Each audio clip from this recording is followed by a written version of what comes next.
সবাইকে আমন্ত্রণ জানাচ্ছি এনটিভির নিয়মিত আয়োজন মার্কেট ওয়াচে। আপনাদের সাথে আছি আমি হাসিফ হাসান। দর্শক, মোটা দাগে দেখলে দেশের সামষ্টিক অর্থনীতি স্থিতিশীল আছে, কিন্তু একটি ব্যতিক্রম আছে, একটি সেক্টর, সেটা হলো পুঁজিবাজার। গত কয়েক বছর ধরে পুঁজিবাজারের এই অবস্থা এবং সেখান থেকে উত্তরণের কোনো পথ আমরা দেখছি না। বিভিন্ন সময় নীতি নির্ধারকরা কিছুটা কথা বলেন এবং বাজারের সংশ্লিষ্ট যারা আছেন তারা চেষ্টা করেন এই বাজারকে সামনের দিকে এগিয়ে নেয়ার, কিন্তু চেষ্টাটা আসলে সেভাবে সুফল পাচ্ছে না। আমরা দেখছি বাজার একটু উঠলেই আবার পতনের হারটা বেশি হয়। এটি কেন হচ্ছে? এই পুঁজিবাজারের দেখভালের দায়িত্বটা কার?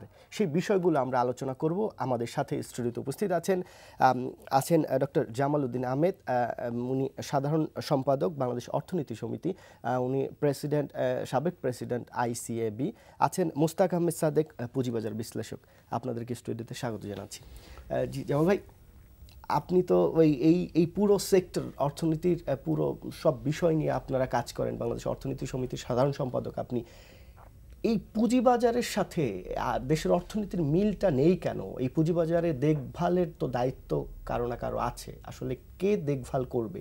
আমরা দেখছি চেষ্টা হচ্ছে, বিএসসি থেকে হচ্ছে, এখন ডিমিউচুয়ালাইজড স্টক এক্সচেঞ্জ হয়ে যাওয়ার পরে DSE-CSE তেমন অ্যাক্টিভিটিস আমরা দেখছি না, কিন্তু এই স্টেক হোল্ডার যারা আছেন, এর সাথে যারা মেম্বার ছিলেন আগে, তাদের একটা অ্যাক্টিভিটিস দেখছি। অর্থমন্ত্রী ঘোষণা দেখছি, আবার বাংলাদেশ ব্যাংক থেকে তার বিপরীতমুখী বক্তব্য দেখছি। তাহলে সমন্বয়হীনতা আগেও ছিল, এখনও আছে, কিন্তু সামষ্টিক অর্থনীতির সাথে পুঁজিবাজারের যে সম্পর্ক, সেটি কেন আমরা দেখছি না? আপনি যে প্রশ্নটা করেছেন, দেখভাল কে করবে, জি, তার মানে কি কেউ দেখতেছে না? তো আপনার প্রশ্নের ভিতরে একটা ক্লু মনে হয় আছে। এটা প্রাইমারিলি আপনার এই স্টক মার্কেটকে যারা রেগুলেট করে, জি, securities and exchange commission primarily তারা দেখভাল করার। স্টক এক্সচেঞ্জ দেখে, বাংলাদেশ ব্যাংক দেখে, অর্থ মন্ত্রণালয় দেখে, দেখার অনেক ডিপার্টমেন্ট আছে। ইডরা, তারাও কিন্তু ইন্স্যুরেন্সের রেগুলেটরি যে ডেভেলপমেন্ট অথরিটি, সেটাও কিন্তু একটা অথরিটি। তারপরে এনার্জি রেগুলেটরি কমিশন, ওনারা কিছুদিন আগে আপনার একটা তিতাস গ্যাসের শেয়ার নিয়ে, তিতাস নিয়ে যদি বলেন, ইডরার ব্যাপার, স্ট্যান্ডার্ড ইন্স্যুরেন্স, আমি যদি ভুল না করে থাকি, তার লাইসেন্স বাতিল করলো, লিস্টেড কোম্পানি। আপনি যদি বাংলাদেশ ব্যাংকের ব্যাপারটা দেখেন, অর্থমন্ত্রী যেখানে বললেন ব্যাংক এক্সপোজার লিমিট 2 বছর, সমন্বয় 2 বছর সময় বাড়ানো হবে, তারপরে গভর্নর বললেন যে এটা সম্ভব না, এক প্রকারে সেরকমই বক্তব্য। তাহলে মানে এই আপনি যে বললেন কেউই দেখছে না। ফেডারেল সিস্টেম অফ গভর্নমেন্টে, যেমন ইন্ডিয়া একটা ফেডারেল গভর্নমেন্ট, সেখানে অনেকগুলো রাজ্য আছে। সে রাজ্য মূল নীতি যেটা আছে, রাষ্ট্রের মূল নীতি, সেটা কেন্দ্রীয় সরকার দেখভাল করে। তারপরে হলো কিপিং দ্যাট ইন মাইন্ড, ওটাকে উপরে রেখে নিচের যে আইনগুলো হবে ওইটাকে ফলো করবে। ওর বাইরে যেতে পারবে না, ওর নিচে থাকতে হবে, ওর ভিতরে থাকতে হবে। সেটাই হলো। এবং একটা কোম্পানির মেমোরেন্ডাম অফ অ্যাসোসিয়েশন এবং আর্টিকেলস অফ অ্যাসোসিয়েশন যে বইটা আছে, এইটা দেশের প্রচলিত কোম্পানি আইনের পরিপন্থী, দেশের প্রচলিত অন্য কোনো আইনের পরিপন্থী, এর ভিতরে কোনো প্রভিশন থাকবে না। এটাই হলো নিয়ম। এবং সেই ক্ষেত্রে সরকারের যে ডিপার্টমেন্টগুলো আছে, এক একজন যদি স্বশাসিত অথবা স্বায়ত্তশাসিত রাজ্যের মতন কথা বলে, তাতে হবে না। প্রতিটা রেগুলেটর, সেন্ট্রাল গভর্নমেন্টের যে রুলস রেগুলেশন, গভর্নমেন্টের যে এজেন্ডা আছে, ফাইন্যান্স মিনিস্ট্রি যে টার্গেট নিয়েছে, সেই টার্গেট অনুযায়ী তো আপনার স্টক এক্সচেঞ্জও চলবে, তারপর সিকিউরিটিজ অ্যান্ড এক্সচেঞ্জও চলবে, নিয়ম বানানো আছে, উইদিন দি ফ্রেমওয়ার্ক তারা চলবে। এখানে একজন আরেকজনের সাথে তো ধাক্কাধাক্কি করার প্রশ্ন আসে না।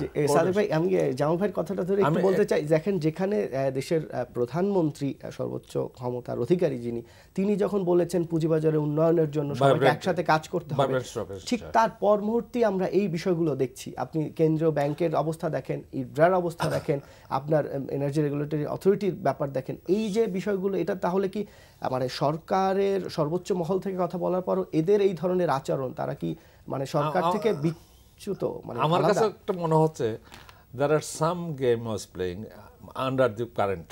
জি, প্রধানমন্ত্রী যখন চাইলেন যে পুঁজিবাজারকে ভাইব্রেন্ট দেখতে চান উনি, তারপরে থেকে কিন্তু অনেকের নড়াচড়া শুরু হয়েছে। কারণ নড়াচড়া পজিটিভ, কারণ নড়াচড়া নেগেটিভ। আপনার প্রশ্নটার থেকে আসে, কে আপনার এই পুঁজিবাজার দেখভাল করবে, প্রশ্নটা তো আপনার কে ছিল। বাট বেসিক্যালি যেটা উনি বলছেন, ইয়েস, মানে as a regulator security exchange দেখবে। ঢাকা স্টক এক্সচেঞ্জেরও দায়িত্ব আছে পুঁজিবাজার দেখভাল করার। কারণটা হচ্ছে পুঁজিবাজারের স্টক এক্সচেঞ্জের কাজটা হচ্ছে পুঁজিবাজার নিয়ে পুঁজিবাজারের করা, ফেসিলিটেট করা, যে পুঁজিবাজার কীভাবে উন্নত হবে, কী কী প্রোডাক্ট আসলে উন্নত হবে, কীভাবে উন্নত হবে। যে কারণে একসময় আপনারা সাংবাদিকরা প্রশ্ন করছিলেন যে পুঁজিবাজারে আমরা যারা ব্রোকাররা আছে আমরাই বোধহয় মানে রাজত্ব করি, আমরাই বোধহয় মার্কেট মেক করি, আমরাই বোধহয় মার্কেট ফালাই, আমরা বোধহয় করি, যে কারণে ডিমিউচুয়ালাইজড হইল, যে আমরা ব্রোকারের আর কোনো ক্ষমতায় নাই, কেউ নাই, ডিমিউচুয়ালাইজড হয়ে গেল। ডিমিউচুয়ালাইজ হওয়ার পর থেকে তা আজ অব্দি যে অবস্থানটা দেখতেছেন, কি উন্নয়নটা হয়েছে এখানে আমি শেষ করি। উন্নয়ন সম্ভবত হয়েছে, যেমন আপনি বললেন যে সাংবাদিকরা বিভিন্ন সময় আমরা মনে করতাম বা আমরা লিখতাম বলতাম, এখন যেটা হয়েছে দুই স্টক এক্সচেঞ্জ থেকে যে কোনো একটা স্টক এক্সচেঞ্জ এখন আমাদের এই প্রোগ্রামটা সহ বিভিন্ন প্রোগ্রাম তারা রেকর্ড করছেন। তার মানে তারা মার্কেটের দিকে নজর না দিয়ে কে কি বলছে সেটার দিকে।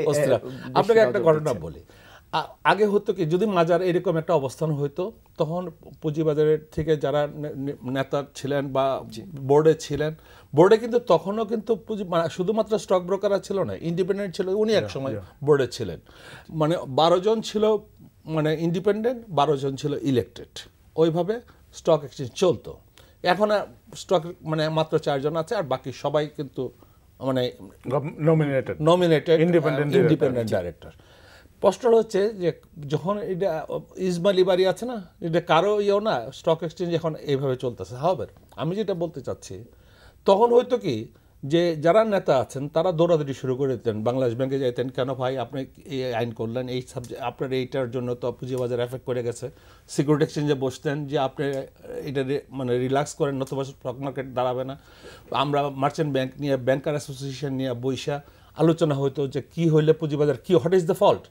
এখন যে দেখেন আপনি সমস্ত ইন্ডিকেটর ইজ পজিটিভ। আপনার কথার থেকে আসি, আপনার প্রারম্ভে বলেছেন যে all the economic indicators are positive, stock market পড়ে যাচ্ছে কেন?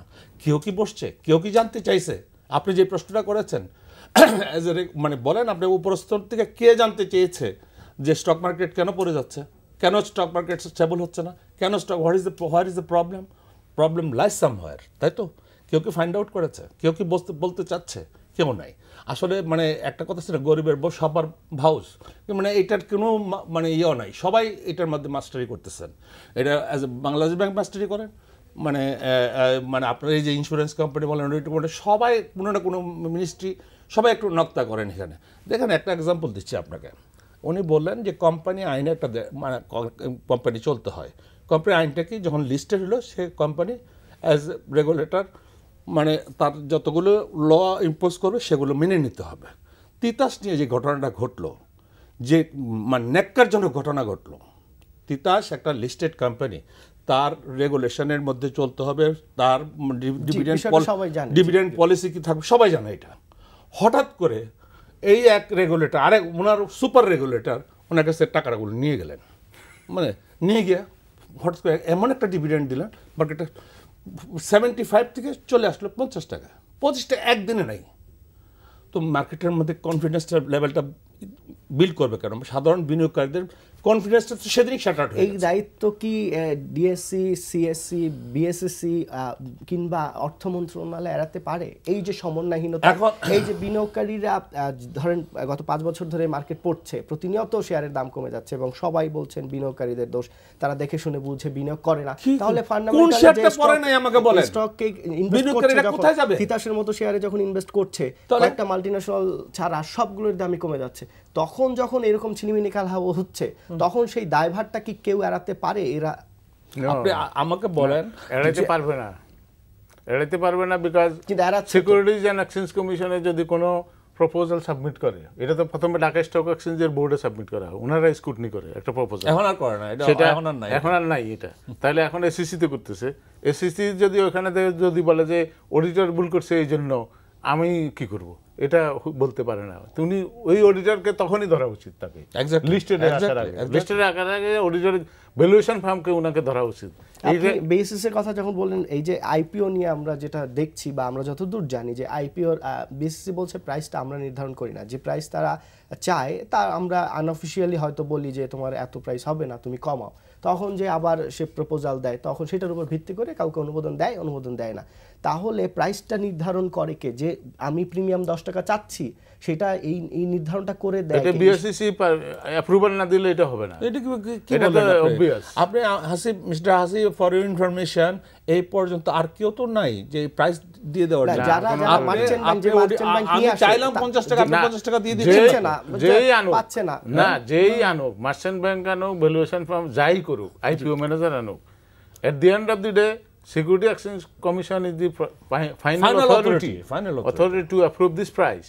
এবং সেই ক্ষেত্রে সিকিউরিটিজ অ্যান্ড এক্সচেঞ্জ কমিশন তার যে right due diligence, proper legal, financial এবং আদার এরিয়াস, টেকনোলজিক্যাল, মার্কেটিং, সব ফিজিবিলিটিগুলো টেস্ট করি, তারপরে তো they should give fix up the price. Before that ওনারা যদি এটা যদি দেয় তাহলে কি জানতে যাচ্ছেন?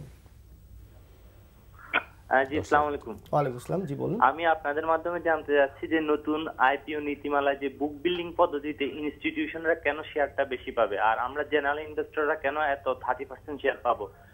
কিন্তু আগে তো আপনার ছিল যে ধন্যবাদ, বুঝতে পেরেছি সাদেক ভাই। এই যে নতুন যে নীতিমালা, এটা বিএসইসি এর ওয়েবসাইটে আছে এবং সেটা 45 পেজেস। আমি সত্য কথা বলি, আমি আমাদের ব্রোকার্স অ্যাসোসিয়েশন থেকে কনভেনার হিসেবে আমাকে কনভেনার করে একটা কমিটি করা হয়েছে এটার উপর মন্তব্য করার জন্য। আজকে মিটিং, আজকে ফার্স্ট মিটিং আজকে হচ্ছে। এবং এই যে কথাটা বললেন যে ইনস্টিটিউশন কেন পাবে এত, মানে ওনারা কম পাবে, এর মধ্যে অনেক, it is not a final thing, it is মতামত চেয়েছে। আমরা মতামত দিব। আজকে মিটিংয়ে আমরা একটা খসড়া দাঁড়া করাচ্ছি যে কি হবে এটা। হ্যাঁ, এগুলি আছে, যে কত কথাগুলি বলছে এগুলি আছে, but this is not the final. এখন বুক বিল্ডিং মেথডটাকে আমরা কথা যেটা বলতেছি, আমাদের দেশের অনেক মানুষই বুঝতে চেষ্টা করতেছে না এবং বুঝতে পারতেও হচ্ছে না। এবং এটাকে ইজি যদি না করা হয় এবং সহজলভ্য যদি না করা হয় এবং সাধারণ মানুষের কাছে যদি এটা গ্রহণযোগ্য না হয়, তাহলে এটা কিন্তু মানে সাকসেস হবে না। সেই জন্য আমরা আজকে বসার পরে আমি মন্তব্য করতে পারবো, কারণ বিফোর দ্যাট এটা মন্তব্য করাটা ঠিক হবে না, কারণ মাত্র ওয়েবসাইটে দেওয়া হয়েছে। তবে প্রশ্নকারী যে প্রশ্নটা করেছেন, ওনার প্রশ্নের উত্তর আমরা জানি এবং আমরা রিকমেন্ডেশনে থাকবে যে মানে সাধারণ ইনভেস্টররা কত পাবেন, মানে বিডাররা কত পাবেন, দ্যাট ইনস্টিটিউশন, ফাইন্যান্সিয়াল ইনস্টিটিউশন কত পাবেন, এবং ফাইন্যান্সিয়াল ইনস্টিটিউশনরা তো 3 মাস আগে কিনবেন এবং একটা কাট অফ প্রাইস দিয়ে কিনবেন, তার থেকে কমই ওনারা পাবেন, এই রিকমেন্ডেশন আছে। কিন্তু কথাটা হচ্ছে যে কত পার্সেন্ট নিয়ে ওনার, সেগুলোর আলোচনার সাপেক্ষ, এটা আমি রাইট নাও বলতে পারি। যেমন ভাই, এই যে আইপিওর ব্যাপারটা আমরা সম্প্রতি দেখলাম যে কয়েকদিন আগে একটি কোম্পানি তালিকাভুক্ত হলো, টেক্সটাইল, এবং সেটা নিয়ে অনেক আলোচনা সমালোচনা আছে, কারণ যে প্রাইসে, ইস্যু প্রাইসের নিচে ট্রেড হচ্ছে। প্রথম দিনই 25 টাকা থেকে হয়তো 25 টাকা সামথিং ছিল, এখন সে 22 টাকার মতো। মানে অরিজিনাল যে প্রাইস ফিক্সিংটা যেটা করা হয়েছে, সেটা তো একটা স্ট্যান্ডার্ড মেথোডোলজিক্যাল ওয়েতে আপনাকে মুভ করতে হবে, এবং সেটা করার জন্য আপনার যে ধাপগুলো আছে, সেই ধাপগুলো দিয়ে আপনি ভ্যালুয়েশনটা, যে প্রিন্সিপাল ভ্যালুয়েশনটা যেভাবে করছে, সেই হিসাবে তো একটা শেয়ারের প্রাইস বাইর হয়। এবং এখানে আপনার নেট অ্যাসেট কীভাবে ক্যালকুলেশন করলো, লাইবিলিটি কীভাবে করলো, তারপরে আদার যে ইনটেনজিবল আইটেম যেগুলো আছে এগুলোর ট্রিটমেন্টটা কীভাবে করছে, সব রিটার্ন আর্নিং কত আছে, তারপরে তার ফিউচার প্রজেকশনটা কি, সেটার উপরে নির্ভর করেই তো আপনাকে প্রিমিয়াম। যেমন আমি ধরেন এই এখন আমার লস, এটা এমনও হতে পারে যে আমি যদি যে মার্কেটিং স্ট্র্যাটেজিটা নিলাম, সেই স্ট্র্যাটেজিতে আমার বিক্রি অনেক বাড়বে, রেভিনিউ বাড়বে, এটা যদি if they can established in a viable economic way, যদি আপনি বাইর করতে পারেন, then you can fix up the future দেখে যদি বিএসইসি অনুমোদন দিয়ে থাকে, ধরেন এই কোম্পানিটা, আপনি এটা টেক্সটাইল কোম্পানি এবং এই সেক্টরের ধরেন যার অন্য যে যে কোম্পানিগুলো লিস্টেড আছে, অনেকগুলোর পি আছে 5, 6, 7, একটা কোম্পানি আবার ইন্টারিম দিয়েছে বা টেক্সটাইল কোম্পানি। তাহলে এই সব কোম্পানিগুলো থাকার পরও আপনি কি দেখে তার 25 টাকা 15 টাকা প্রিমিয়াম বেশি দিলেন? তার পি অনেক হাই না, সেখানে আপনাকে তো যে অ্যাজাম্পশন, আপনি যে একটা যে কোনো গভর্নমেন্টের একটা বাজেট তৈরি করতে হতো, একটা অ্যাজাম্পশন আগে নেয় যে এইভাবে এই জিনিস আমার হবে, এটা হবে, এটা হবে, এটা হলে আমার এই রেজাল্ট এটা আসবে। কোম্পানির ক্ষেত্রেও এটা যখন ফোরকাস্টটা করতেছে, সেই ফোরকাস্টে যে সমস্ত অ্যাজাম্পশনগুলো আছে, ওইটার ভ্যালিডিটি টেস্ট করছে কিনা ওনারা। ভ্যালিডিটি টেস্ট যদি না করে, ইন দ্যাট সিচুয়েশন আমি একটা এস্টিমেট করছি যে এরকম লাভ হবে বা বিক্রি এত হবে, কিন্তু সেটা নাই। প্রাইসটা পড়ার কারণ কিন্তু অন্য একটা বিষয় আমরা যেটা মনে করছি সেটা হচ্ছে নন মার্জিন করে দেয়া। এখন বিএসসিসি সম্প্রতি যে নীতিমালাটা করেছে, কারণ নতুন শেয়ার ভালো খারাপ যাই হোক আসলে এর আগে গত কয়েক মাসে দেখেছি যে অনেক প্রাইস বেড়ে যায়, 113 টাকা পর্যন্ত উঠে সেটা আবার 40 টাকায় নামে। এই কারণে কিন্তু এইটা হয়তো 22 টাকা। আবার যদি দেখা যায় যে দুই একটা কোম্পানি আরো আসার পরে এরকম মানে ডিমান্ড না থাকে, বিএসসি যে আবার মার্জিন করে দিবেন, মার্জিন ঋণের মধ্যে এনে দিবেন, আবার হবে। That is your assumption. অ্যাজাম্পশনটা কোথা থেকে আসে? আপনি গত কয়েক বছরের হিস্ট্রি দেখেন, এটাই হয়েছে। এক্স্যাক্টলি হতে পারে। একটা ফোন নিয়ে নিচ্ছি, একটা ফোন নিয়ে নিচ্ছি। জি দর্শক, কে বলছেন, কি জানতে যাচ্ছেন? ওয়ালাইকুম। ওয়ালাইকুম আসসালাম। আমি মোহাম্মদ ওসমান গনি সাতপুর থেকে বলছি। জি বলুন। আমার কোশ্চেনটা হচ্ছে আপনার ওই জেনারেশন নেক্সট কিনছি আমি, তারপরে ইউনাইটেড এয়ার কিনছি, বিডি ফিন্যান্স কিনছি, এগুলা জেনারেশন নেক্সট 25 টাকা, তারপরে ইউনাইটেড এয়ার 12 টাকা কিনছি, এখন সেটা 60 টাকা চলে। আর জেনারেশন নেক্সট কিনছি 25 টাকা, সেটা এখন আপনার 8 টাকা 80 পয়সা। জি আপনার প্রশ্নটা কি? আমার প্রশ্নটা হচ্ছে যে আপনার ক্ষতিগ্রস্ত যে নামের তালিকা, সেখানে কি আমার নামটা উঠবে কিনা? আমি জি ধন্যবাদ মুস্তাক ভাই। এই যে যেসব বিনিয়োগকারীরা এই প্রশ্নটা প্রায় করেন, generation next, RN spinning, far chemical একই গ্রুপের, এই তিনটা কোম্পানি, এই গ্রুপ নিয়ে আপনারা বিভিন্ন সময় বলেন। তারপরে আপনার ইউনাইটেড এয়ারের কয়টা বিমান চলাচল করছে, এই বিষয়টাও তো বিনিয়োগকারীদের দেখা উচিত। তারা কিনে ক্ষতিগ্রস্ত হচ্ছেন। আপনাদের মানে মিডিয়াতে বলেন, সংবাদপত্র বলেন, ইউনাইটেড এয়ার নিয়ে কিছুদিন আগে নিউজ হয়েছে দেউলিয়া হয়ে গেছে। সে বাংলাদেশ ব্যাংক এয়ারপোর্টের পয়সা দিতে পারতেছে না, এত বছর ধরে কোটি কোটি 100 কত কোটি টাকা পাবে এর কাছে, পাবে তেল কোম্পানি টাকা পাবে। এইসব নিউজ যখন আসছে তখন তো এটা বোঝা যাচ্ছে এটার ভিতরে কিছু নাই, মানে ওয়েল কোম্পানির টাকা দিতে পারতেছে না। তো এইসব কারণে যখন মানুষ পড়ছে তখন মনে করছে তো এ তো আর আগামীতে কিছু দিতে পারবে না। এরকম একটা অভিযোগ আছে ইউনাইটেড এয়ার মানে ঢাকা চিটাগংয়ে যেটা চলে তার এসি নাই। এসি নাই, ইয়েস, আমি ট্রাভেল করেছি, এসি নাই। হাউএভার আমি যেটা বলতে চাচ্ছিলাম যে মার্কেট ইজ সাচ, আপনি যে প্রাইসই দেন না কেন মার্কেট কিন্তু ডিটারমিন করে তার প্রাইস। আপনার যে জিনিসটার এই কাপটার দাম যদি 5 টাকা হওয়ার যোগ্যতা থাকে, সে বাজার কিন্তু ঠিকই নির্ধারণ করবে 5 টাকা। আপনি 10 টাকা চান আর 15 টাকা চান, নো ম্যাটার, মার্কেট কিন্তু তার নিজস্ব। যেমন আপনাকে আমি একটা কথা বলি, কিছুদিন আগে সেবির চেয়ারম্যান আসছিলেন, আমাদের কাছে সামনে একবার বসছিলেন, মত বিনিময় না, উনি অভিজ্ঞতা শেয়ার করেছেন। আমি একটা যে এমইউটা সাইন হলো সেটার সময়, তখন উনি অনেক দীর্ঘ বক্তৃতা দিয়েছেন, খুব সুন্দর বক্তৃতা দিয়েছেন এবং খুব নলেজেবল ব্যক্তি মনে হয়েছে আমাদের কাছে। যে সে মানে আমাদেরকে ফাইন্যান্সিয়াল লিটারেসি শিখতে হবে, আমাদের অনেক কিছু শেখার আছে। ওনাকে আমি একটা প্রশ্ন করেছিলাম, সেটা প্রশ্নটা হচ্ছে যে হু ফিক্স দ্য প্রাইস। ব্রেকের পরে ফিরবো, একটি ফোন নিয়ে ব্রেকে যাচ্ছি। দর্শক, কে বলছেন, কি জানতে যাচ্ছেন? হ্যাঁ, আমি বলছিলাম যে আমরা ওরিয়ন ফার্মা প্লেসমেন্ট যখন নিলাম তখন 100 টাকা নিলাম, এরপর যখন এটা মার্কেটে আসলো তখন 60 টাকা প্রাইস, এবং বাকি টাকা পরবর্তী কোর্ট থেকে যে নির্ধারণ হলো সে শুনছি যে ফেরত দেবে। এখন সেই টাকাটা ফেরত পাবো, আদৌ পাইলে কবে নাগাদ পাবো? জি দর্শক, আপনার প্রশ্নটা ঠিক বুঝতে আমি বুঝি নাই। ওরিয়ন ফার্মা যখন প্লেসমেন্ট দিল তখন 100 টাকা করে আমাদের কাছ থেকে নিয়েছিল, এবং পরবর্তী যখন মার্কেটে আসে তখন আসলে 60 টাকা প্রাইস, 10 টাকা 50 টাকা 40 টাকা, হ্যাঁ 60 টাকা আসলো। এই যে আমাদের কাছ থেকে 40 টাকা করে বেশি নিল আগে প্লেসমেন্টের সময়। এই টাকাটা পরবর্তীতে ফেরত দেওয়ার কথা শুনছি যে কোর্টের মাধ্যমে নাকি রায় হয়েছে ফেরত দেবে। এই টাকাটা কি ফেরত পাবো? পাইলে কবে নাগাদ পাবো? প্লেসমেন্ট হচ্ছে মানে ফান্ড রাইজ করার জন্য একটা পারমিশন দেওয়া হয়, এমন প্রাইভেটলি আপনি ফান্ড রাইজ করতেছেন। ইট ইজ নট দ্য আপনার অ্যাড দিয়ে আপনাকে মানে আপনার অ্যাকাউন্টস দেখায় কোনো কিছু না। এই প্লেসমেন্টটা হচ্ছে totally private transaction in between the issuer and you, এর মধ্যে অন্য কেউ নাই। আপনি প্লেসমেন্টটা নিয়েছেন, আপনাকে বুঝাইছে যে কেউ বুঝাওক আর ইস্যুয়ার বুঝাক, 100 টাকায় কিনেছেন। এখন মানে সিকিউরিটি এক্সচেঞ্জ যখন মানে সে যখন পাবলিকে আসতে চাইছে, যখন বাজারে আসতে চাইছে তখন দেখছে তাকে 60 টাকার বেশি দেওয়া যায় না বা 50 টাকার বেশি দেওয়া যায় না, তো 50 টাকায় দিছে, বাজারে আসছে 50 টাকায়। এখন ওনার লোকে যে প্রাইভেট প্লেসমেন্ট হয়েছে এটা তো প্রাইভেটলি হয়েছে, private transaction, it is not the মার্কেটের সঙ্গে কোনো সম্পর্ক।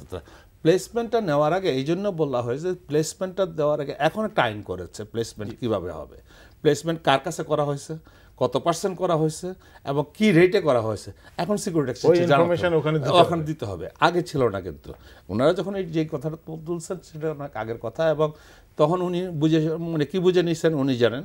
এবং এখন সিকিউরিটি এক্সচেঞ্জ এর বেশি প্রাইস দেয় নেই, তো সেই প্রাইসে বাজারে আসছে এবং এখনও বাজার সেটি আছে। কিন্তু উনি কিনেছেন 100 টাকা করে, প্লেসমেন্টে নিয়েছেন। উনি তখন আপনার মনে আছে কিনা ওরিয়ন ফার্মা নিয়ে কিন্তু যতটা আলোচনায় ছিল এই কোম্পানিটা, মানে লিস্টেড হওয়ার ব্যাপারে যত আলোচিত ছিল, তারপরে কিন্তু সেটা বাজারে তার রিফ্লেকশন আমরা দেখি নাই। মানে এটা নিয়ে বোর্ডকে শোকাজ করা, বিএসসির অনুমোদন দেওয়া, তারপরে ডিএসসির বোর্ডে সেটা আলোচনা করা, অনেক কিছু হয়েছে। তারপরে এই মানে বিনিয়োগকারীরা যে প্রাইসে যে শেয়ারই গত 5 বছর ধরে কিনেছে কয়েকটা কোম্পানি ছাড়া, সেটাই কিন্তু লস। এটা দুঃখজনক, এটা সত্য কথা। এটা নিয়ে আপনারা সাংবাদিকরা অনেক লেখালেখি করতেছেন, অনেক মিডিয়াতে বলতেছেন, কিন্তু এরপরও যেমন একটা জিনিস বলি, কিছুটা ইমপ্রুভমেন্টের মধ্যে আমি এটুকু দেখলাম যে একটা কোম্পানি আইসে 100% বোনাস দিয়ে দিত। কথা শুনে অ্যালাউ হয়েছে, তো সিকিউরিটি অ্যালাউ করছে, সে দিছে 100% বোনাস দিয়ে দিছে। দেওয়ার পরে শেয়ার প্রাইসটা উঠে গেছে একটা সার্টেন লেভেলে। ওঠার পরে যখন ডাইলিউট হয়েছে তখন দেখা গেছে অ্যাট পারেন্টিসে নেমে গেছে। কথাটা হচ্ছে যে এইভাবে এখন বন্ধ করে দিচ্ছে যে স্পন্সররা বিক্রি করতে না। এটা হয়তো কি ঘটনাটা আপনাকে ফ্র্যাঙ্কলি বলি, তো স্পন্সরের কাছে তো শেয়ার থাকে, আপনার কাছে তো নাই। আপনাকে তো নতুন কিনছেন, আপনার এতদিন পরে ব্যস্ত পারবেন। যখন বোনাসটা ডিক্লেয়ার হয় তখন শেয়ার প্রাইসটা উপরে উঠে যায়, উপরে উঠে গেলে স্পন্সরের শেয়ারটা বিক্রি করে দেয়, তাদের কাছে তো শেয়ার আছে। আবার বোনাস পাইলে তাদের সমান হয়ে যাব। এই যে জিনিসগুলো করে, এটা মানে এক ধরনের ডাকাতি হয়েছে আর কি, সোজা কথা। এখন বন্ধ করে দিয়েছে, এখন স্পন্সরটা বেচতে পারবে না। জি, আপনার কাছে আসবে একটি ফোন নিয়ে নিচ্ছি। দর্শক কে বলছেন, কি জানতে যাচ্ছেন? হ্যালো, আসসালামু আলাইকুম। ওয়ালাইকুম আসসালাম। আমি বরিশাল থেকে মতিউর রহমান রাজা বলছিলাম। জি বলুন। আপনাদের যে আপনারা আলোচনা করছিলেন আরএন স্পিনিং এর ব্যাপারে, আরএন স্পিনিং যেখানে সাধারণ পাবলিকের থেকে টাকা নিল, রাইট শেয়ারের টাকাটা নিল, কিন্তু ডাইরেক্টররা টাকা দিল না। সেই কারণে যে বিএসসি যে একটা সার্কুলার জারি করেছে, সেটার এগেনস্টে তারা যে হাইকোর্টে একটা রিট করে মামলাটা করে দিল, স্টে করে দিল, ডিভিডেন্ডটা 4 বছর ধরে ডিভিডেন্ড দিচ্ছে না। সেই কোম্পানিকেই তারপর আবার বিএসসি আবার কিভাবে অনুমোদন দেয় ফার কেমিক্যালকে? এটা তো আমরা জানি যে ভাইলেশন। তারা যদি কোনো একটা আইন ভাইলেশন করে, সেই ডাইরেক্টরদের কোনো কোম্পানি লিস্টেড হতে পারে না, আমরা জানি যেটা। কিন্তু বিএসসি কিভাবে লিস্টেড করলো এই ফার কেমিক্যালকে? এটা আমাদের কাছে প্রশ্ন। জি, বুঝতে পেরেছি। আমিও এই প্রশ্নটা আমাকে করলে আমি বিব্রত হব, কারণ হচ্ছে যে বিনিয়োগকারীদের সাথে এই প্রশ্নটা আসলে আমারও যে আসলে কিভাবে এই প্রশ্নটা, এটা হাসিব আমি ক্লিয়ারলি বলি, কারণ হচ্ছে যে আমি তো লাইসেন্সড ব্রোকার একজন। জি, আমি জামাল ভাইয়ের কাছে এই উত্তরটা চাচ্ছি। না, যেটা এটা তো উত্তরটা তো সিকিউরিটিজ এন্ড এক্সচেঞ্জ কমিশন ভালো দিতে পারবে ওনার এই প্রশ্নের উত্তর। এটা তো অন্য কেউ, যারা দোজ হু আর ইনভলভ, যারা পারমিশনটা দিয়েছে তারাই তো দিতে পারবে, অন্য কেউ উত্তর দিবে। এটার উত্তর তো অন্য কেউ দেওয়ার মতন আছে কোর্ট ছাড়া? মানে আমরা যদি হয়ে থাকে একই গ্রুপের হয়ে থাকে, এবং আমরা জানি আসলে একই গ্রুপের, তো তাই যদি হয় তাহলে ইন্টার কোম্পানি ট্রানজাকশন চেক করার সময় এটা ধরা পড়ে নাই। মানে এটা তো হওয়া, এটা ফাইন্যান্সিয়াল ডিউ ডিলিজেন্স কিভাবে করছে এই কোম্পানি? যদি আরেক কোম্পানি, একই কোম্পানি, ওর যদি হোল্ডিং কোম্পানি হয়, এই জন্য আমরা মেজরিটি শেয়ার দেখি ডিএসসি, সিএসসি, বিএসসি থেকে বিনিয়োগকারীদেরকে সচেতন করার জন্য বিভিন্ন ধরনের প্রোগ্রাম। না, উনি যেটা বললেন এটা তো সচেতনটা আসলে তাদের করার আগে নিজেদের, না, এটা তো সিরিয়াস অফেন্স। কারণ হলো এই কোম্পানি আরেকটা কোম্পানিকে হোল্ড করে, সেটা ডিসক্লোজ করে নাই, তাহলে এই জিনিস না নিয়ে মানুষে জানে না, তারা তার শেয়ার কিনছে, তো ঝামেলা তো পড়বেই। এটা তো স্বাভাবিক ব্যাপার। কারণ হলো আপনার এটা যদি রাইট ডিউ ডিলিজেন্স হইতো, ফাইন্যান্সিয়াল ডিউ ডিলিজেন্সটা হইতো, তাহলে এটা বার হয়ে যেত। মানে এই বিষয়গুলো আসলে দেখার দায়িত্ব কার? না, দেখার দায়িত্ব অনেক ভালো কাজ করছে ইদানিং, যে ডিসিশনগুলো অনেকগুলো নিয়েছে। তারপরে আপনার এই যে ব্যাংক এক্সপোজার লিমিটের জন্য আপনারা কয়েকজন বিএসসিতে গিয়েছেন, তারপরে বিএসসি অনেক কাজ করছে, অনেক আইন পরিবর্তন। এই দায়িত্ব তারপরে এই সব বিষয়গুলো তো বাজারকে এফেক্ট করে। আপনি যে দায়িত্বের কথা বলতেছেন, এটা কিন্তু দায়িত্ব শুধু একজনের না। এখানে যে ডাইরেক্টররা সাইন করছে, they are responsible for this primarily. যে ম্যানেজমেন্ট এই ফলস অ্যাকাউন্টসটা তৈরি করে দিছে তারা দায়ী, যে অডিটর এটা সাইন করছে উনি দায়ী, যে স্টক এক্সচেঞ্জে গেছে স্টক এক্সচেঞ্জ যদি ভালো মতন না দেখে তাহলে ওনারাও দায়ী। তারপরে আসেন আপনার যদি এটা যদি সিকিউরিটি এক্সচেঞ্জ কমিশন না ধরে ফাইনাল তাহলে অনুমোদন ওনারাও দিয়েছে দায়ী। এখানে এটা DSSC দায়ী র তো সাথে যে লয়ার DSSC ও দায় যে হতে পারে যে না। লয়ার এটা যাতে লিগ্যাল ব্যাটিংটা করছে উনি দায়ী। এভাবে এটাকে বলে কর্পোরেট গেটকিপার। এই মানে গেটকিপার একজন আমরা না কি কিন্তু। মোটা দাগে বলতে পারি আসলে বিনিয়োগকারীরা এখানে ক্ষতিগ্রস্ত হচ্ছেন, সব দিক থেকেই হচ্ছেন, তারা আইনের কোনো সহায়তা পাচ্ছেন না। আমরা দেখি মিউচুয়াল ফান্ড নিয়ে সম্প্রতি দুটো মিউচুয়াল ফান্ডের শেয়ার মানে অবসায়নে যাবে, শেয়ার বিক্রি করে দিচ্ছে, আবার হাইকোর্ট থেকে পারমিশন নিয়ে এসেছে। এই এইমস মিউচুয়াল ফান্ড নিয়ে আমরাই আমাদের এই প্রোগ্রামে দেখিয়েছি যে কিভাবে নিজে অন্যের নাম দিয়ে মামলা করায়, এবং বিএসইসি আমাদের কাছ থেকে সিডি নিয়েছে এই প্রোগ্রামের, কিন্তু কই অ্যাকশন তো দেখি নাই। আমরা এই বিষয়গুলোতে আসবে, একটি ফোন নিয়ে নিচ্ছি। দর্শক কি বলছেন, কি জানতে যাচ্ছেন? হ্যালো, আসসালামু আলাইকুম। ওয়ালাইকুম আসসালাম, জি বলুন। আমার প্রশ্ন হইল, আমরা তো 96 সালের থেকে এ পর্যন্ত অনেক লস দিয়ে আসছি, কোনো সুযোগ সুবিধা পাই না। এখন আমার প্রশ্ন হইল, আমি আইপিও করি মাঝে মধ্যে সব কোম্পানিতে। আমি কিছুদিন আগে এই যে সিনট্যাক্সে দরখাস্ত করে পাইলাম একটা, এটা আমার 1200 টাকা লাভ হয়েছে। এখন আবার দুইটা রিজেন্ট টেক্সটাইল আমি পাইলাম দুইটা, এইটা আমি এখন পর্যন্ত বিক্রি করি নাই। এটা মনে করলাম বলে এই যে বেশি কিছু লাভ হবে, কিন্তু এখন দেখা যাচ্ছে আজকে 21 টাকা কত পয়সা হয়ে গেছে। আমার ফেসবুক থেকে 4 টাকা করে লস। তো যারা এই যে এই অ্যাপ্রুভেল গুলি দেয়, ওনারা কি দেখে 15 টাকা প্রিমিয়াম নেওয়া হইলো? কিসের উপর ভিত্তি করে? ওনাদেরটা কে দেখে? ওনারা যদি দিয়ে দিল, আর সাধারণ পাবলিকের যে এতগুলি লস হচ্ছে, তাইলে এখন আমরা যাব কোথায়? জি ধন্যবাদ আমাদের দর্শক, কোথায় যাওয়া প্রশ্নটি যায়? বুঝতে পেরেছি। দর্শক আপনাদের কাছেও আমাদের একটি প্রশ্ন, যে আপনি কি দেখে 25 টাকায় এইটার আইপিও অনুমোদন যখন হলো তারপরে আপনি আবেদন করলেন, সেই প্রশ্নটা কিন্তু নিজেকেও করা দরকার। এখানে ব্যাপারটা হলো কি জানেন, যে এই আমাদের সেকেন্ডারি মার্কেটে যারা লোকসানের পতিত হয়েছে, এ হয়েছে বিভিন্ন, প্রাইমারি মার্কেটটা কিন্তু খুব মানে সলিড মার্কেট ছিল। এটা প্রাইমারি মার্কেটে এখনও কিন্তু অনেক রেসপন্স আছে। এবং এইভাবে যদি হয়, এইভাবে রিজেন্টের যে ঘটনা, এরকম ঘটনা যদি ঘটতে থাকে, এবং আমি যে কাহিনীগুলো বললাম যে বোনাস দিয়ে, প্রাইমারি মার্কেট কিন্তু শেষ হয়ে যাবে। তখন মানুষ একদম টোটাল শেয়ার মার্কেট থেকে কনফিডেন্স লস করবে। প্রাইমারি মার্কেট ভালো, এটা আমাদের সর্বোচ্চ মহল থেকে বলা হচ্ছে, অর্থমন্ত্রী বলেছেন প্রাইমারি মার্কেট ভালো। ভালোটা কোথায়? আপনি দেখেন 15-16 গুণ আবেদন পরে, যে দামই আসুক না কেন, একটা কোম্পানির ব্যাকআপ থাকে, যে মার্চেন্ট ব্যাংক নিয়ে আসে তাদের একটা ব্যাকআপ থাকে। প্রথম দিন কয়েকদিন প্রাইস অনেক হাই হয়ে যায়, যারা আইপিওতে শেয়ারগুলো পান বিক্রি করে দিয়ে চলে যান, তারপর আবার সেটা যৌক্তিক প্রাইসে চলে আসে। তাহলে এইটা কি ভালো একটা লক্ষণ? নাকি আপনি যে এই যে এখন যে বিনিয়োগকারী বললেন যে 25 টাকায় কোম্পানিটা এসেছে, অনুমোদন বিএসইসি দিয়েছে, বিএসইসির এটা একটা ব্যর্থতা, কিন্তু আমি আবেদন যখন করছি আমারও তো দেখা উচিত এই কোম্পানিটার মধ্যে কি কি আছে, আর হলো এর সাথে এই গ্রুপের কোম্পানিগুলো বাজারে কত দাম, তাহলে তো আমি লোকসানে পড়তাম না। এখানে হাসিব একটা কথা বলি আপনাকে, এটা আপনার যে কথাটা উত্তরটা দিচ্ছেন সেটা logical, but practically it is not. Practically হয় কি, বিনিয়োগকারীরা যখন অ্যাপ্লাই করে তখন ওইগুলো দেখে শুনে প্রসপেক্টাসও পড়ে না, এবং প্রসপেক্টাস বুঝেও না, এবং তার প্রজেকশন কিছু থাকেও না, এই জন্য হয়ে যায় এটা। কিন্তু যারা প্রাইস নির্ধারণ করে তারা যদি স্ক্রুটিনাইজ না করে ঠিক মতো, যে কথাটা উনি মানে ডক্টর জামাল বারবার বলতে চাচ্ছেন, যে অডিটররা কী করেছে, যারা অনুমোদন দিল তারা কি করেছে, যে কারা গেটকিপাররা গেট আটকালো না কেন, এই যে কথাগুলি বলতেছেন, ইজ রাইটলি সেইড। কিন্তু প্রশ্নটা হচ্ছে এইটার দরদ থাকতে হবে মার্কেটে। প্রাইমারি মার্কেট যদি নষ্ট হয়ে যায়, আমি আপনাকে বলতেছি একটা জিনিস, মানে যে প্রাইমারি মার্কেট যদি শাট আউট হয়ে যায়, তাহলে স্টক মার্কেট গন, টোটালি গন।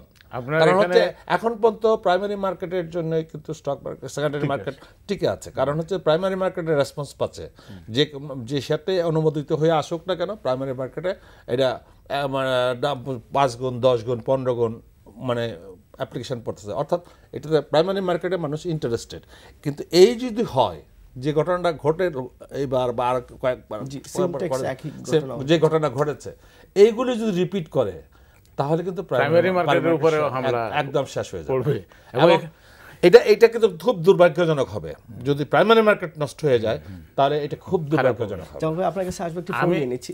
দর্শক কে আছেন, কি জানতে যাচ্ছেন? এনামুল করিম ঢাকা থেকে বলছিলাম। জি বলুন।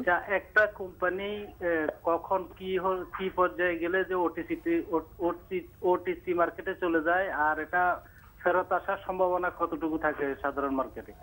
আর আরেকটা প্রশ্ন হলো, ফ্যামিলি ট্যাক্স যে একটা প্রতারণা করলো, এটার ব্যাপারে এদের কি কোনো শাস্তিমূলক ব্যবস্থা নেওয়া যায় না? জি, বুঝতে পেরেছি। জি, ওটিসি মার্কেট নিয়ে আসলে অনেক অভিযোগ আছে। ওটিসি মার্কেটে যারা রেগুলার এজিএম করে না, যারা ডিভিডেন্ড দেয় না, তারা তাদেরকে ওখানে 3 বছর চলে যায় আর কি। প্রথমে এ গ্রেড থেকে বি গ্রেড, বি গ্রেড থেকে মানে জেড ক্যাটাগরি, জেড ক্যাটাগরিতে যখন এজিএম করে না তখন ওটিসি মার্কেটে যায়। আমি যদি ভুল না করে থাকি, আবার এই OTC ঝিল বাংলা সুগার, হ্যাঁ, এইটা মনে হয় ওটিসি মার্কেটে নেই আমার বিকজ তারা রেগুলার এজিএম করতেছে, কিন্তু রেগুলার ডিভিডেন্ড দিচ্ছে ডিভিডেন্ড দিতে পারতেছে না, বাট এজিএম মানে করতেছে। আপনি গত 5 বছরে কখনোই ডিভিডেন্ড দিচ্ছে বলে মনে না, হয় না? ডিভিডেন্ড প্রফিট না হলে ডিভিডেন্ড দিবে কোথায়? আপনি জোর করে দিবেন না। সে তো তার অ্যাকাউন্ট সাবমিট করতেছে শেয়ার হোল্ডার, হি সাবমিটিং দি অ্যাকাউন্ট, সাবমিটিং দি অ্যাকাউন্ট, সেই অ্যাকাউন্টটা ফলস কিনা সেটা এটা তো জাস্টিফাই করবে রেগুলেটর। তাহলে যারা ওটিসি মার্কেটে আছে তারা যদি আবার রেগুলার আবার আসতে চায় কি করতে হবে? আবার তাকে এজিএম করতে হবে, যে এজিএম গুলো পেন্ডিং ছিল Dividend সবগুলো, না দিলেও চলে এবং আসবে? না ডিভিডেন্ড দিতে হবে, উনি তো ওই এলিজিবিলিটি ক্রাইটেরিয়া ফুলফিল করতে আবার হবে, করে আবার আসতে হবে ওই ইয়েগুলো কমপ্লিট করে। কিন্তু জিনিসটা হলো যে আপনার স্কিলড এবং আনস্কিলডের মধ্যে ডিফারেন্স অলওয়েজ আসে, এটা থাকবে পৃথিবীর জন্মের পর থেকে এই পর্যন্ত। এখন আপনি যখন শেয়ারে ইনভেস্ট করবেন, আপনি কোনো কিছু দেখবেন না এর অডিটরকে 2 নম্বর অডিটর না 3 নম্বর অডিটর নাকি 1 নম্বর, এটা এর লয়ারকে, তারপরে এর ব্যাংকার কারা, তারপরে অনেক বলে কই এফআরএ পাস হলো, কই এফআরএ এর কি এগুলা আপনার এটাতে এফআরএ তো আইনটা তো পাস হয়েছে পার্লামেন্টে, এখন ধরেন কার্যকরিতা তো সেটা নির্ভর করে সরকার কত তাড়াতাড়ি চায়। আমরা কিন্তু অনেক দিনের আশা, অনেক দিনের দাবি, অনেক দিনের দাবি ছিল ফাইন্যান্সিয়াল রিপোর্টিং অ্যাক্ট। আপনারা যারা অডিটর, যারা অডিট করেন, তাদের ব্যাপারে অভিযোগ অনেক, এই অভিযোগগুলো এর ব্যাপারে শুনবো। এই ফোন নিয়ে নিচ্ছি। দর্শক কে বলছেন, কি জানতে যাচ্ছেন? আসসালামু আলাইকুম। ওয়ালাইকুম আসসালাম। আমি রাঙ্গামাটির থেকে বলছি, হারুন। জি বলুন। আচ্ছা, আমরা কি বলতে পারি না যে এই যে আইপিও যারা অনুমোদন করছে তারা মোটা অঙ্কের টাকা খেয়ে তারপরে আইপিওটা অনুমোদন দিচ্ছে? জি, বুঝতে পেরেছি। জি, আরেকজন দর্শক আছেন। জি বলুন। হ্যালো, জি বলুন। জি আমি বলতে চাচ্ছিলাম রিজেক্ট টেক্সটাইল এবং সিম টেক্সটাইল, জি, এবং দুইটা অবৈধ মূল্যের নিচে নেমেছে, এটার কোনো শাস্তির বিধান আছে কিনা? জি ধন্যবাদ। অভিহিত মূল্য না, ইস্যু প্রাইসের নিচে কমে গেছে। জি, এখন এটার থেকে আমি যেটা বলবো যে সবচেয়ে বড় কথা হলো ওনার প্রজেকশন কি ছিল, অডিটর কি রিপোর্ট দিয়েছে, তার ফাইন্যান্সিয়াল রিপোর্ট কি ছিল, তার থেকে কতটুকু ব্যত্যয় ঘটেছে, সেটা মাত্র আসছে। তো এখন সে যদি ডিভিডেন্ড দেয়, তারপরে যদি যা প্রজেকশন দিচ্ছে সেটা যদি ফুলফিল করে, তাহলে শাস্তি দিবেন কেমনে? এখন প্রশ্নটা হচ্ছে যে প্রাইজে আসছে সেই প্রাইসটা সাস্টেন করে নাই, এটাই ওনাদের দুঃখ। কিন্তু আপনি তাকে কোম্পানিকে শাস্তি দিতে হলে কোম্পানির তার ফল্ট পাইতে হবে। কোম্পানির অডিট রিপোর্ট ভুল দিছে, ক্যাশ ফ্লো ভুল দিছে, রিটার্ন আর্নিং সেটা রং ছিল, সেটা প্রুভ করতে হবে। এটা প্রুভ করতে বলে আপনি শাস্তি দিবেন, সেটা প্রুভ করবে কারা? আপনার এখন এটা না, এখন প্রশ্নকারীর প্রশ্নটা হচ্ছে যে প্রাইসটা সাস্টেন করেনি, মানে 25 টাকা মার্কেট না, সাস্টেন যদি ভিতরে যদি ফিগারে মেকআপের মধ্যে গন্ডগোল থাকে, তাহলে তো প্রাইসে গন্ডগোল হবে, এটাই যে অবভিয়াস। আর আপনি যেটা বলতেছেন যে লোকজন যখন আপনার স্কিল এবং আনস্কিল, যেটা আনস্কিল ইনভেস্টার এবং স্কিল ইনভেস্টার, যেমন is a very smart investor, তো উনি তো অনেক সময় মার খায় না, কিন্তু যারা না দেখে, এই প্রশ্নটা তাকে করতে চাই, আপনার অবস্থা কি খুব ভালো এখন? না না, প্রশ্নটা আমি আমার portfolio wise I am sure আমি নট খুব ভালো না, তবে আমি প্রফিট এন্ড লস দিয়ে মোটামুটি সাস্টেনেবল। আমার প্রশ্নটা করার উদ্দেশ্য এটাই যে এই বাজারে আমার যতদূর ধারণা, মানে হয়তো 1-2% লোক প্রফিট করতে পারছে, তাও করতে পারছে না। প্রফিট করার সুযোগ নাই, কিন্তু লস মিনিমাইজ করতে পারে। পুরি হারায় যাওয়ার মানে কত পার্সেন্ট পুঁজি হারাচ্ছেন আর কত পার্সেন্ট পাচ্ছি, আমি ডিভিডেন্ড কত পাচ্ছি, আমি আমার শেয়ারের অবস্থানটা কি, আমার এটা কতটা যাবে, সেটুকু যে আমার নিশ্চয়ই এটুকু জ্ঞান আমার আছে, আমি এইভাবে আমি চলি। কিন্তু আমার যে লোকসান হয় না তা না, কিন্তু লোকসান হয়। আপনাকে এটা লক্ষ্য করতে হবে যে who is the IPO manager. বাংলাদেশে আইপিও ম্যানেজার কাউকে কি ধরছে? কেউ, কোনো অথরিটি নেভার, এখনো পর্যন্ত ধরে নাই। আপনাদের অডিটরকেও ধরে নাই, অডিটরকে আগে বলেন যে who is the main person, auditor due diligence certificate দিচ্ছে, অডিটরের এখন জেল টেল হইতেছে, জরিমানা হইতেছে, এখন এটা হচ্ছে। এখন তার মানে কি চালু হয়েছে? এখন আপনার কথা হলো যে যত গেট কিপার আছে, লিস্ট যদি করে সবাইকে আসলে সেই আইনের আওতায় নিয়ে আসা গেটকিপারকে উচিত। আইনের আওতায় আনতে হবে, তখনই অটোমেটিক্যালি ঠিক হয়ে যাবে। এখন এখানে এটার অর্থই নয় যে আমি আমার দোষ, আপনার গাড়ি দিলাম, আপনি উনার গাড়ি দিলেন, উনি আরেকজনের গাড়ি, আলটিমেটলি নিরীহ লোক যে তার গাড়ি যাইয়া পড়তেছে লসটা। আলটিমেটলি আমরা দেখি যে যত অভিযোগ আছে সব যে বিএসসিসির উপরে পড়ে, হ্যাঁ, কিন্তু no, বিএসসিসির BSSC সাথে is তো not the আরো primary- অনেক এখন জড়িত। বিএসসিসির কতগুলো মানে সীমাবদ্ধতা আছে, হ্যাঁ, যেমন আপনি বলে সীমাবদ্ধতা আছে। ওনার মতো অডিটর বা নাম করা একজন অডিটর ডিউ ডিলিজেন্স সার্টিফিকেট দিতেছে, আপনার ম্যানেজার টু ইস্যু সে একটা ডিউ ডিলিজেন্স সার্টিফিকেট দিতেছে, সে একটা ক্যাশ ফ্লো দেখালো, জি, আমরা কোম্পানি একটু দেখালো। ফোন নিয়ে নিচ্ছি। দর্শক, আপনার নাম বলে প্রশ্ন করুন। জি আসসালামু আলাইকুম। ওয়ালাইকুম আসসালাম।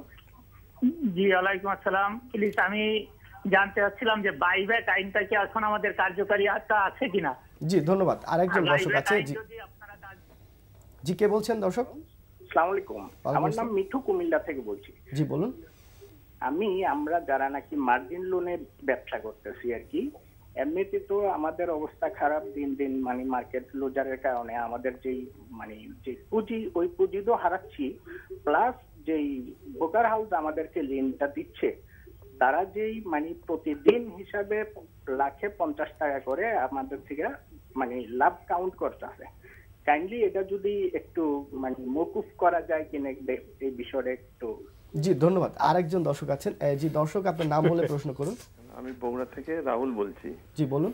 আচ্ছা, ওই যে মোস্তাক সাহেব একটা কথা বলতে চাচ্ছিল, ওই যে বিরতির সময় হয়ে গেল, কথাটা ওই যে সেবি থাকে উনি জানতে চাচ্ছিলেন একটা কথা, যে ওই দামটা কে করে। ঠিক আছে, আমি উত্তরটা দিব, উত্তরটা দিচ্ছি। জি, সেটা হলো যে কথাটা হচ্ছে আমরা প্রশ্নটা করেছিলাম চেয়ারম্যানকে যে হু ফিক্স দ্য প্রাইস। চেয়ারম্যান বললো যে মার্কেট ফিক্স দ্য প্রাইস।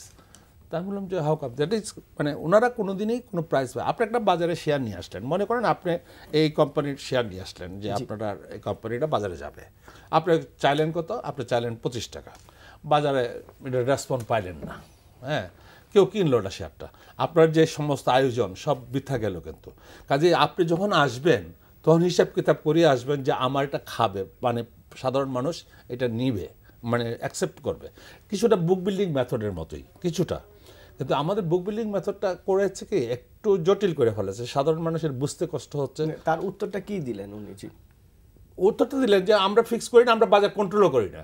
এবং সবচেয়ে বড় কথা, বাজার ওনার মধ্যে কথাটা হচ্ছে বাজার তার নিজস্ব গতিতে ওঠানামা উঠবে এবং বাজার নিজে নিজে কারেক্টেড হবে। প্রাইস কারেকশন কিন্তু হয়, আমাদের আগেও হয়েছে, এখনও হচ্ছে, প্রাইস কারেকশন হবে।